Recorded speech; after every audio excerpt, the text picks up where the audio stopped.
Assembly budget సమావేశంలో governor ప్రసంగానికి తీర్మానం చేస్తుంటే వైసీపీ ఎమ్మెల్యేలు సభా ఉల్లంఘన చేస్తున్నారని ప్రభుత్వం మీడియాలో ప్రచారం చేసుకోవడం శోచనీయమని వైసీపీ ఉత్తరాంధ్ర కన్వీనర్ కురసాల కన్నబాబు విమర్శించారు. కాకినాడ వైద్యనగర్లో గల కురసాల కన్నబాబు క్యాంపు కార్యాలయంలో వైసీపీ ఉత్తరాంధ్ర కన్వీనర్ కురసాల కన్నబాబు ఏర్పాటు చేసిన మీడియా సమావేశంలో ప్రభుత్వం తీరును తప్పుపెట్టారు.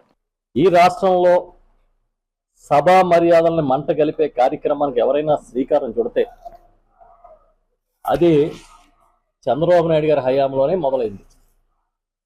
మీకు బాగా గుర్తుంటే ఎన్టీ రామారావు గారిని దింపేసినప్పుడు యనమల రామకృష్ణ గారు స్పీకర్గా ఉండి చంద్రబాబు నాయుడు గారిని ముఖ్యమంత్రిగా వారే ప్రకటించుకుని సాక్షాత్తు ఆనాటికి సభానాయకుడిగా ఉన్న ఆయన బొమ్మ పెట్టి గెలిచిన నాయకులు కనీసం ఎన్టీ రామారావుకు మైక్ ఇవ్వలేదు.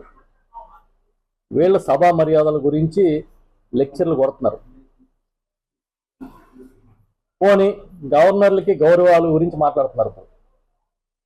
ఇది బాగా గుర్తుంటే 2009-2014 మధ్య ఆ సభలో నేను కూడా ఆ రోజు శాసనసభ్యుడిగా ఉన్నా. ఆ సభలో ఆనాటి తెలుగుదేశం పార్టీ శాసనసభ్యుడిగా ఉన్న రేవంత్ రెడ్డి గారు, ఈరోజు ఆయన తెలంగాణకు ముఖ్యమంత్రిగా ఉన్నారు.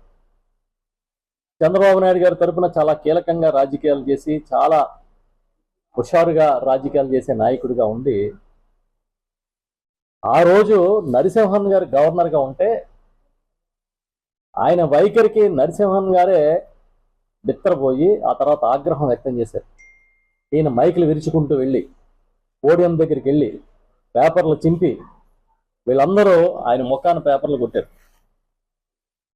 మీరు కావాలంటే పాత వీడియోలు తీసుకుని చూడండి. అంతెందుకు, మొన్న సభలో రీసెంట్గా సభలో హరిచందన్ గారు గవర్నర్గా ఉన్నప్పుడు ఆయన ప్రసంగాన్ని ఏ విధంగా అడ్డుకున్నారు, ఏ విధంగా అల్లరి చేశారు, ఏ విధంగా గేలి చేశారు, ఏ విధంగా ఆయన్ని కించపరిచారో కళ్ళారా మేమందరం చూసాం.